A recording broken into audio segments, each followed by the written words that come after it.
Inside linebackers coach Peter Sirmon. Go ahead and put questions in the chat and I'll call upon you. We'll go ahead and get started with Rusty Simmons from the San Francisco Chronicle. Hey, Coach. I was just going to ask, I don't even know if this is something down your alley, but probability of playing this weekend, what are you guys hearing, updating from yesterday? Well, unfortunately, this is going to be a canned line here for any questions regarding that. Those all go to J-Dub. Those all go to Coach Wilcox. So our job as assistants are to get the kids and get the plan ready to go. So we are in preparation mode as a staff. Just finished our third down and red zone plan this morning, and actually took a little break right now to be with you guys and was script and practice. That's exactly what I was going to ask you next is how you do go about planning when you don't know exactly who's going to be available and those kind of things. Well, the thing about football coaches, we get into routine and, for good or bad, you stay locked into that routine. It doesn't matter what day of the week it is. You just kind of work backwards from when your game is, and you're either 3 out from the game or 4 out from the game or 5 out from the game. You look at the practice schedule that you have, and today we got a couple service periods, good 7-on-7 versus Cal, and then some teach periods. So you populate that and get your kids ready to go, and you just stay scheduled, and you just kind of stay focused on what the traditional week looks like. And last thing I was going to ask, the players have already been through so much in 2020. How are they handling kind of this latest episode of everything that's going on? Our kids have been great, and what I find, Rusty, sometimes I kind of project the way I would feel onto our players, and I don't think that's fair. I think our kids are resilient, and I think, as a staff and, as a program, we need to treat them, they're tough-minded, resilient kids, and, having empathy for them, I think is appropriate, but telling them, hey, I feel bad for you, I don't know what that accomplishes. There's been significant disappointment, through our whole country, and it's unfortunately where we're at right now. And I think to keep battling forward and to demonstrate resiliency as a person, I think is a quality we're all working on. Right on. Thanks, Coach. Yep. Okay, we'll go to Jake Curtis from Cal Sports Report.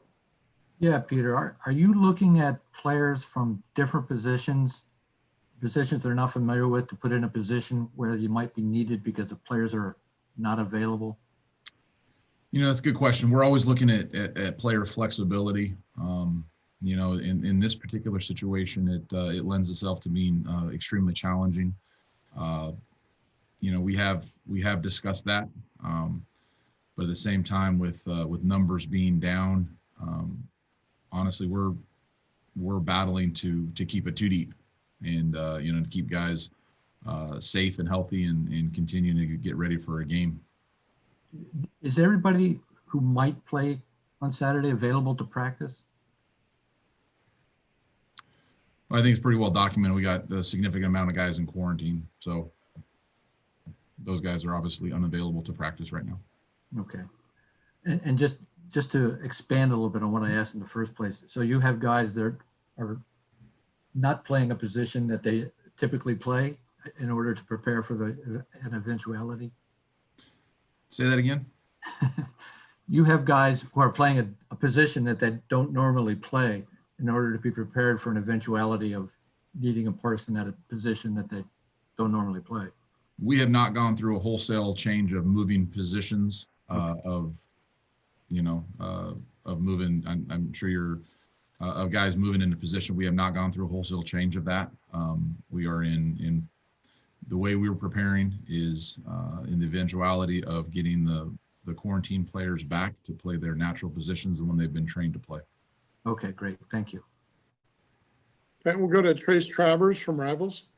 Yeah, I did notice when you guys put out a depth chart yesterday, you moved Eric Nisich back to your side of the ball.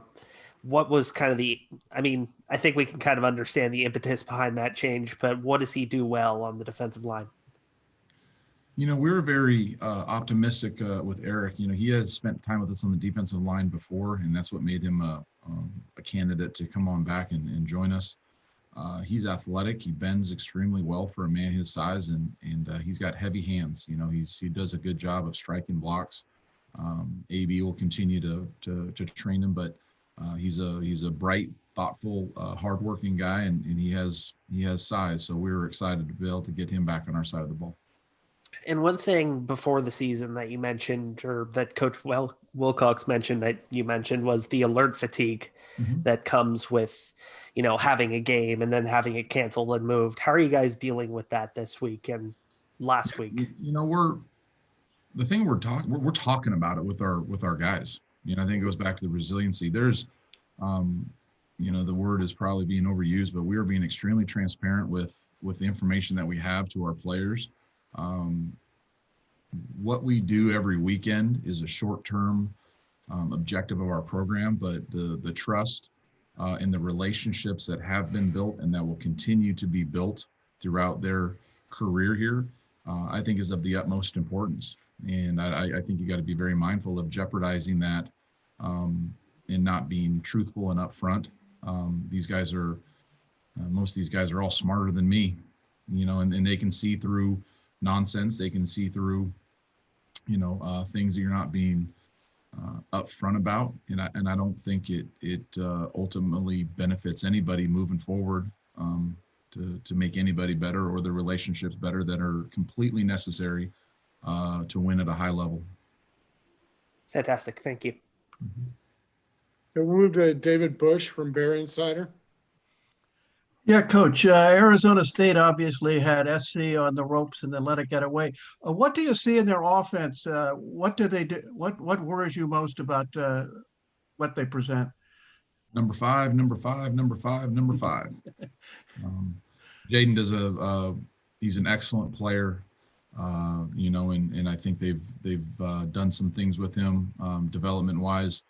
Obviously running with the football gave SC some fits. They did a nice job of throwing the ball up. They had some forced pass interference calls that I thought were big in the game as well. And then going back, they're challenging to prepare for. A lot of moving parts, shifts and motions, and they do a really nice job of utilizing multiple personnel groupings. Okay, thanks. Hey guys, if there are further questions, go ahead and let me know in the chat if you do have anything else. Okay, see you.